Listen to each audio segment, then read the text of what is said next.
Glad to have you joining us for Curiosity, Not Judgment. Welcome. My name is Birga, and sitting next to me is clearly not Gary, but my husband, Bob.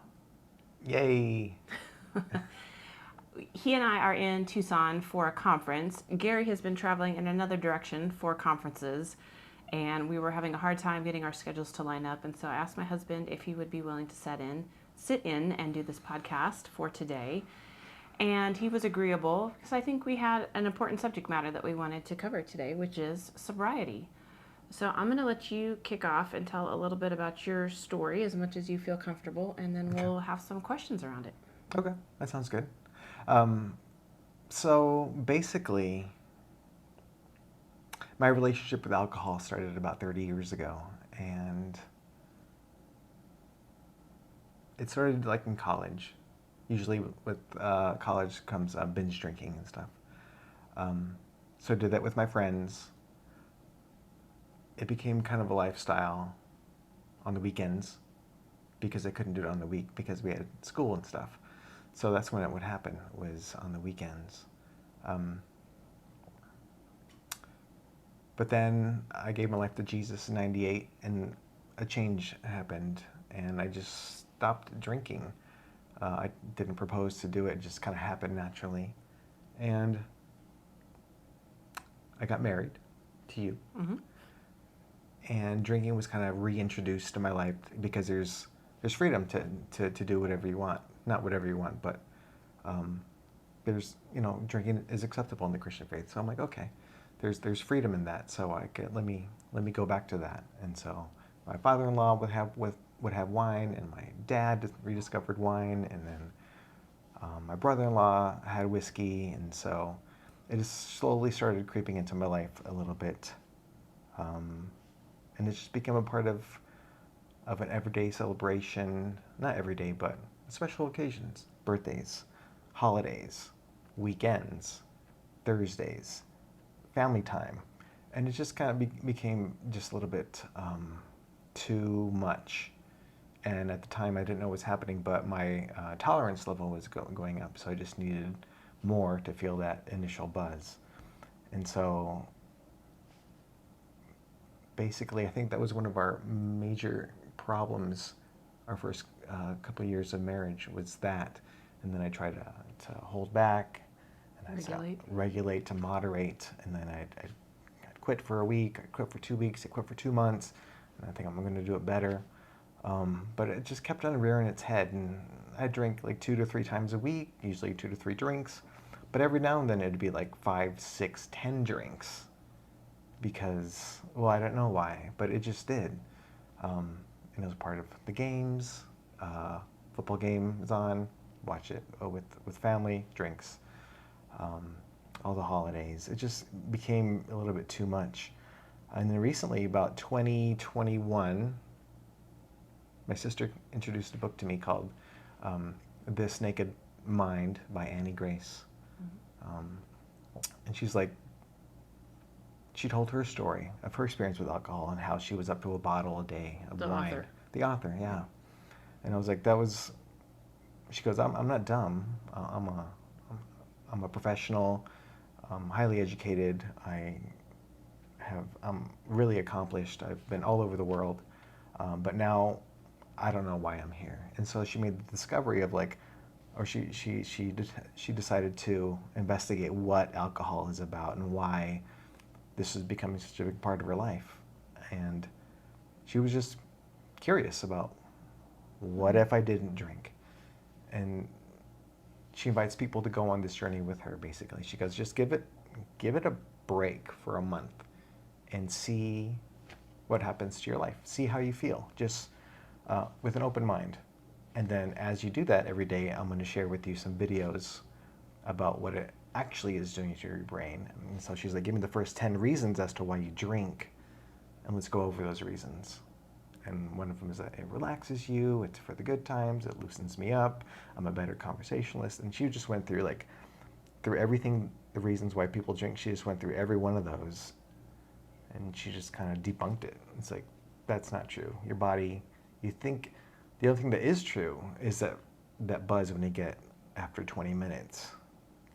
And then it kind of goes away, And so you feel you need another one, and you can have another drink, but that lasts for 10 minutes. And that goes away, and you need another one that lasts for 5 minutes. And after that, you just stop making good choices. Mm-hmm. And that's what was happening to me. And so after I gave it up, I didn't give it up. I was like, okay, I'm going to give it a break. And she goes, you don't have to be sober while reading this book, but when you do read it, be sober, but you can continue drinking. Just be curious about what this stuff is and learn about it. Mm-hmm. And so the first month, the first week, the first 2 weeks, I was listening to the videos, and I just started crying. You remember that? Mm-hmm. I do. I said, because I was reading other people's experiences and what they were going through and how they're struggling, and it was similar to mine. And they're just normal people. It's throughout the English-speaking cultures like England and Australia and United States.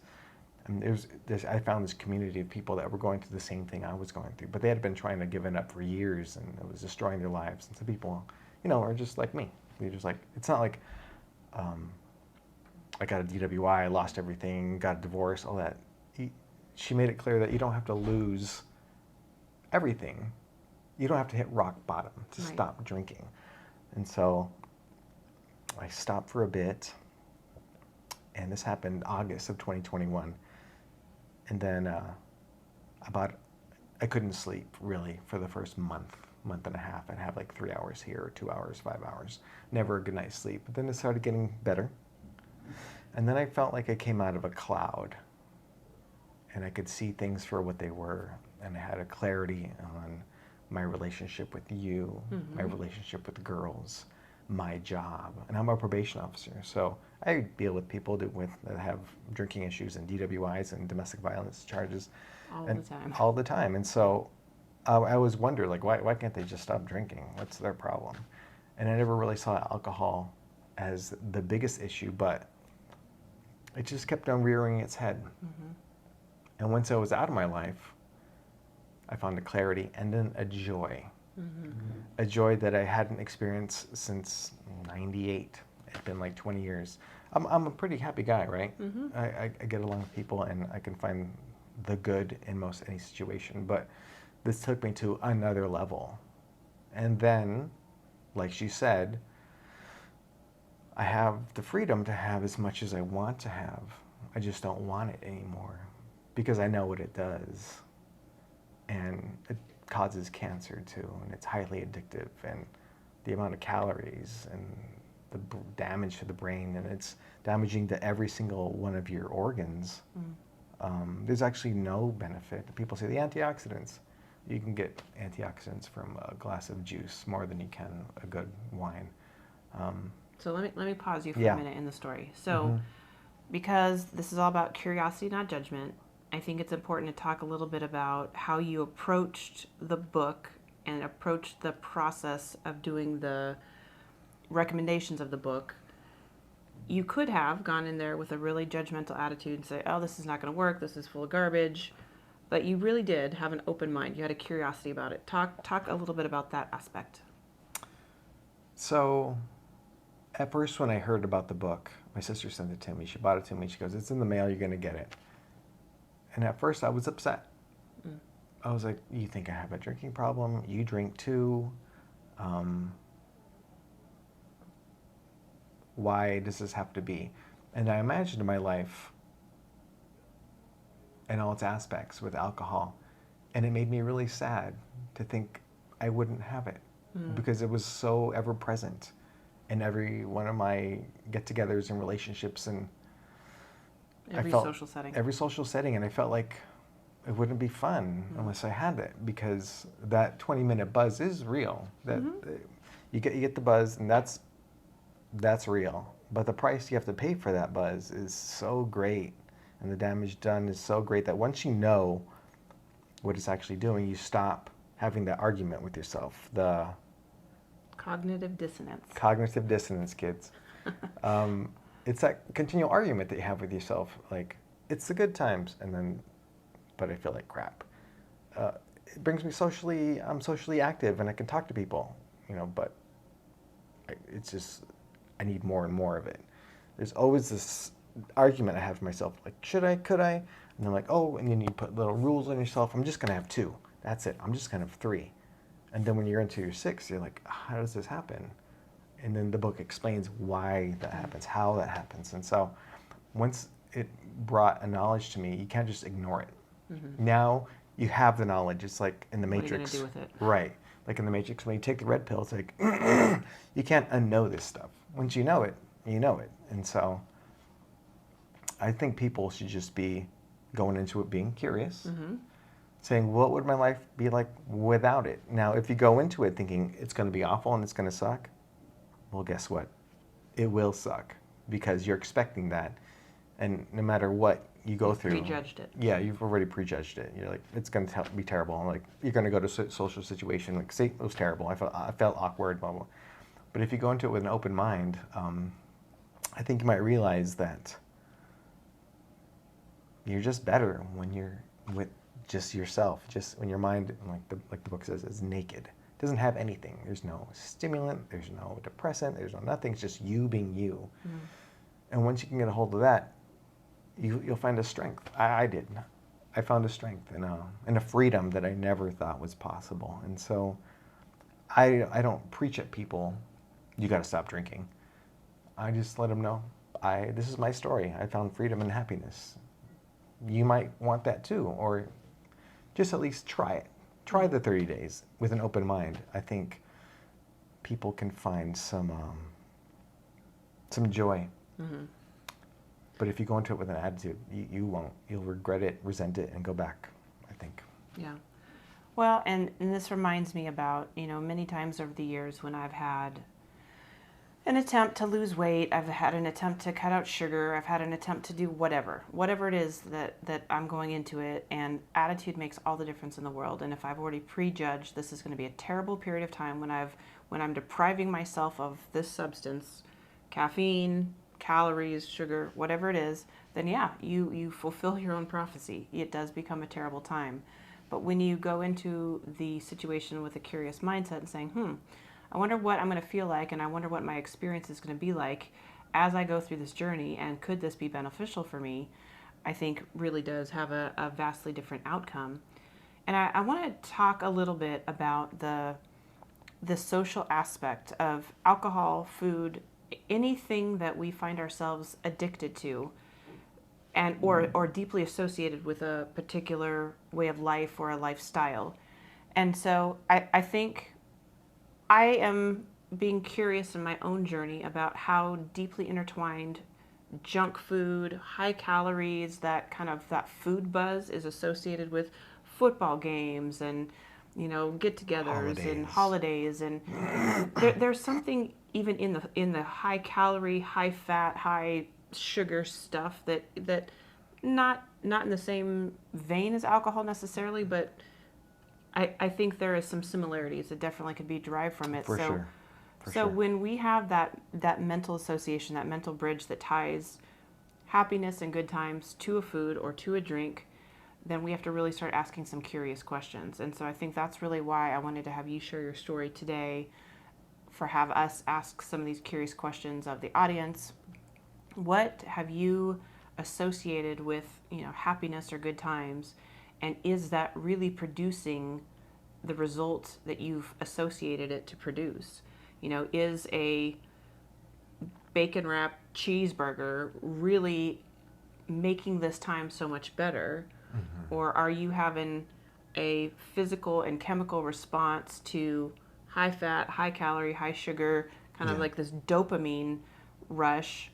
Are you having that experience, but then having it negatively affect your lifestyle after that? And so, that very much is, I know, what the book goes through with the alcohol explanation. Mm-hmm. But I also wanted you to maybe talk a little bit about the fact that you do see a lot of clients mm-hmm. that have alcohol has brought them to the end of themselves. They've gotten the DWI, they've gotten domestic violence charges, they've lost custody of children. How do you approach that situation with a curious mindset?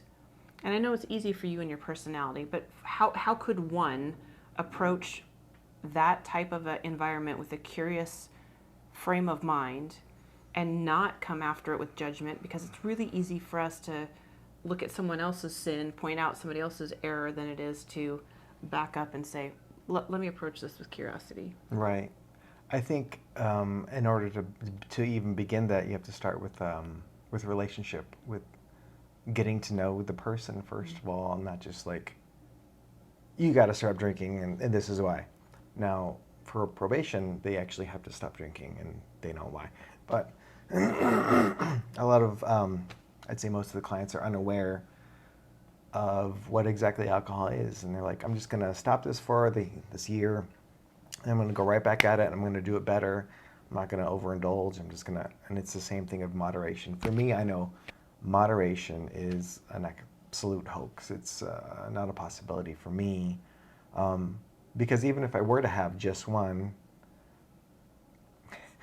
your body just needs that second one. It doesn't have to have it, but you're going to get really sleepy and really depressed, and it's going to like, it gives you that, and then it just leaves you, and you're just like a little bit of emptiness there. I'm sure some people are going to have, I have a beer, one beer, and that's just great. And that's great for you. But once you actually know what it is, you don't need that, extra 200 calories or whatever it is to do that. But did I answer your question? Oh, well, right. No, just how do you, if somebody has had alcohol destroy parts of their life, they've had these really negative consequences, how do you approach them with a curious mindset and not come into it with judgment? Well, I know that every single person has their own relationship with alcohol. And so they have to kind of figure it out themselves. But it does make a difference to, like, when you can, if you're prompted to, you can tell them a truth about it, or you can just encourage them to read the book. I mean, I tell my clients to read the book. I tell them my story, and they're kind of surprised to hear it from a probation officer. Mm-hmm. But I think that helps them realize, oh, this isn't just for me. It's for a lot of people. Mm-hmm. So I think just going it with gentleness and respect, it goes a long way.